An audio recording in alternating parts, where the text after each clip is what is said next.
Mapagpalang umaga po sa ating lahat. Welcome na ulit sa ating daily morning devotional in Heavenly Places, devotional book ni Ellen White.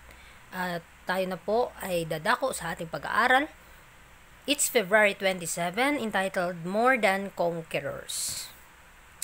So Romans 8:37, in all these things we are more than conquerors through Him that love us. So sa pamamagitan ni Kristo, lahat ng mga bagay na ito ay higit pa sa mananaig, na tayo ay minahal ng Panginoon at binigay niya sa atin ang lahat upang mapanagumpayan ang lahat nating mga kahinaan. Through the power that Jesus gives, we can be more than conquerors, but we cannot manufacture this power. Only through the Spirit of God can we receive it. So, sa pamamagitan lamang ng kapangyarihan na si Kristo ang nagbigay, mas higit pa tayo sa mga nanalo o nanaig. Ngunit hindi ito natin makukuha sa ating sariling lakas, kundi sa pamamagitan lamang ng banal na Espiritu ng Diyos, atin itong matatanggap. We need a deep insight into the nature of Christ and into the mystery of His love, which passeth knowledge. We are to live in the warm, genial rays of the Son of Righteousness. So, kinakailangan ating mapagtanto, ating makita sa ating pananaw yung kalikasan ni Kristo sa misteryoso ng kanyang pag-ibig na binigay sa atin, na kung may pag-ibig tayo at yung pag-ibig ng Diyos ay nasa atin, mas lalawak ang ating pagkakaintindi at mabubuhay tayo ng tayo ay lalakad sa liwanag ng katwiran. Nothing but Christ's loving compassion, His divine grace, His almighty power can enable us to baffle the relentless foe and subdue the opposition of our own hearts. So, walang iba kundi si Kristo lamang, ang kanyang katapatan, ang kanyang pagpapakumbaba, ang kanyang banal na biyaya ay pinagkaloob sa atin, ang kanyang kapangyarihan upang ating mapaglabanan ang mga tukso at pagsubok sa buhay. At sa pamamagitan ng ating mga kahinaan, si Kristo lamang ang ating lakas, doon tayo pinapatibay sa ating pananampalataya. What is our strength? The joy of the Lord, let the love of Christ fill our hearts. And then we shall be prepared to receive the power that He has for us. So, ano nga ba itong kalakasan natin? Kapag tayo ay merong kagalakan sa Diyos, ginagawa natin ang lahat, magbibigay kapurihan sa Kanyang banal na pangalan, ito yung pag-ibig ng Diyos na pupuno sa mga puso na tumatanggap sa Kanya at handang tumanggap sa kapangyarihan para sa atin. Let us thank God every day for the blessings that are ours. If the human agent will humble himself before God, realizing his utter inability to do the work that needs to be done in order that his soul may be purified. If he will cast away his own righteousness, Christ will abide in his heart. So, napapansin natin, kinakailangan araw-araw, meron tayong pagpapasalamat sa Diyos. Buong puso na sa bawat biyaya na inyong pinagkaloob sa atin ay para nga sa atin. At kapag ang tao ay magpakumbaba sa kanyang sarili sa harap ng Diyos, ay makakatanggap pa siya ng more than pa. At gagawa ang Diyos para sa kanya. At tayo ay papapabanalin ng Panginoon. Kapag ang ating mga sariling katwiran ay ating itataboy, si Kristo ang mananahan sa ating mga puso. He will put His hand to the work of creating Him anew and will continue the work till He is complete in Him. So, siya ang pupuno sa atin at siya ang kikilos sa atin at gagawan niya tayo ng bagong puso, bagong motibo sa lahat ng ating gagawin dahil tayo ay kompleto sa pamamagitan ni Kristo. Beholding Christ for the purpose of becoming like Him, the seeker after truth sees the perfection of the principles of God's law and he becomes dissatisfied with everything but perfection. Kapag tayo titingin sa kalooban ng Panginoon, sa Kanyang katwiran, tayo ay mas magiging kagaya sa Kanya. We always beholding Christ, mga kapatid. Yung mga purpose natin na maging kagaya sa Kanya ay atin nga talagang makakamit. At kapag tayo naghahanap ng katotohanan, makikita natin yung perpektong prinsipyo ng kautusan ng Diyos. At sa pamamagitan ng dugo ni Kristo, ito'y magpapabanal sa atin.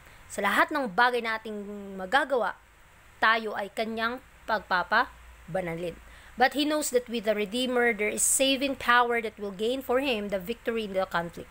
The Savior will strengthen and help Him as He comes, pleading for grace and efficiency.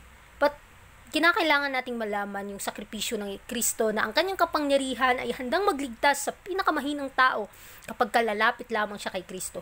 At mapapanagumpayan natin ang bawat gulo at ang ating tagapagligtas ang hahawak sa atin, ang magpapatibay sa atin at tutulong sa atin sa pamamagitan ng Kanyang biyaya. Kinakailangan lamang tayong humingi ng sapat na kalakasan para mapanagumpayan ang lahat ng laban. Christ will never neglect the work that has been placed in his hands. He will inspire resolute disciple with a sense of the perversity, the sin-stained condition, the depravity of the heart upon which he is working. So si Kristo ay hindi niya kinakaligtaan ang gawain. Hindi niya kinakaligtaan ang mga gawain na iniatas sa kanya ng kanyang Ama. At ginagawa niyang inspirasyon ang bawat prinsipyo. Ang mga gawain ng kanyang disipulo ay nagpapakita lamang na si Kristo ang ating halimbawa. At ang lahat ng mga gawain na kanyang ginawa para sa atin ay ipinagkaloob niya upang tayong mga tagasunod niya ay makasunod nga, na ang bawat kasalanan ay mawawala at ma-erase ito. At ang lahat ng ating kabigatan ay makakamtan natin ang kapahingahan. Dahil sa bawat kilos niya sa ang kanyang banal na espiritu, ang kikilos sa ating mga puso, may pagbabagong magaganap sa ating buhay. The true penitent learns the uselessness of self-importance, looking to Jesus, comparing his own defective character with the Savior's perfect character. He says only, "In my hand no prize, I bring, simply to thy cross I cling." So mapapansin natin dito na ang tunay na pagpakumbaba mas ating malalaman dahil kapag ang mapagpakumbaba sa ating mga sarili, kapag tayo lalapit kay Kristo, tayo ay kanyang tatanggapin. At kapag sa ating mga sarili tayo nakaugnay, magiging useless po ang lahat. Kinakailangan na kung tayo ay titingin kay Kristo, mamamatay ang ating mga sariling pagnanasa at makukumpara natin ang ating sarili sa ating Panginoon. At ang ating mga own defective character ay mapapalitan ng perfect character ng ating Panginoon. Dahil sa ating kamay ay wala po talaga tayong may pagmamalaki, wala po tayong may pagmamayabang, dahil ang pinakasimple at ang ating tanging pag-asa ay nasa katwiran ni Kristo at tayo ay titingin sa cross ng Kalbaryo. Sa pag-aaral natin sa umagang ito, napapansin natin na sa bawat hakbang natin bilang Kristiyano, gusto ng Panginoon na makapanagumpay tayo sa ating mga kahinaan. Ngunit, hindi ito sa ating sarili. Kapag may mga bagay tayong nasusubukan, nararanasan na medyo masakit, pinapahintulot ng Panginoon ang mga bagay na ito upang tayo ay mas lumapit sa Kanya, mas kumapit sa Kanyang mga pangako.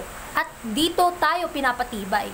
Dahil kapag tayo ay patay na sa ating mga sarili, ang Diyos ang mananahan sa atin at Siya ang kikilos at gagawa sa atin. At hindi na po tayo ang sa ating sarili, kundi ang Panginoon na po ang kumikilos sa atin. Kaya tayo ay higit pa sa mananagumpay kapag mas humingi pa tayo, mas nauuhaw at nagugutom pa tayo sa kanyang katwiran. Dahil pupunuin niya tayo, bubusugin niya tayo ng kanyang pagpapala. So sa umagang ito, nawa ay ating maintindihan na si Kristo lamang ang ating pag-asa sa bawat suliranin sa buhay. Siya lamang ang ating saligan. Siya lamang ang ating pagkapitan at wala nang iba. So muli, maraming salamat sa inyong pakikinig at God bless sa lahat.